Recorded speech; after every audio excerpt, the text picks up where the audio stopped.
இந்த அரசியல் கணக்குகளை தாண்டி இன்னொரு அரசியல் கணக்கு, உங்களுடைய பழைய நண்பர் ஆதவர்ஜுனா உங்களை தாவேகா கூட்டணிக்கு அழைப்பு விடுத்திருக்காரு.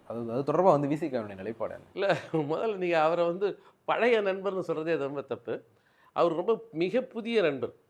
அவர் பழைய நண்பர்னால், நீங்கள் பழையன்றதை எப்படி விடுதலை சிறுத்தைகளுக்குன்னா, தேர்தலே இல்லாமல் நாங்கள் பணியாற்றின காலம் இருக்கல, எதை பற்றியும் எதிர்பார்க்காம மரணத்தை நோக்கி நாங்கள் பயணப்பட்டுட்டு இருந்த காலகட்டம். சாதி ஒழிப்பு என்கிற களத்தில் எவ்வளவு விரைவாக இறந்து போனாலும் பரவாயில்ல, நாட்டுக்காக, மக்களுக்காக, சமத்துவத்திற்காக உயிரை ஏற்பணிக்கணுங்கிற காலகட்டத்திலேருந்து தொடங்கி இந்த இயக்கம் 30 ஆண்டு காலமாக பயணப்பட்டுருக்கு. ஒரு 2 ஆண்டுகளுக்கு முன்னாடி எங்களோட ஒரு இணைந்த சகோதரர் தான் ஆதவர்ஜுனா அவர்கள். அவர் இப்போ கூட இல்லைன்றதுனால பழைய நண்பர்னு சொன்னார். நல்லது. அதனால் அவர் எப்பொழுதுமே எங்களுடைய நண்பர் தான். இன்றைக்கி எங்களோட இல்லைன்னா கூட அவர் எங்களுக்கு நண்பர் இல்லைன்னு அதெல்லாம் பொருள் இல்லை. அவர் அழைத்திருக்கிறார், அது அவருடைய அரசியல்.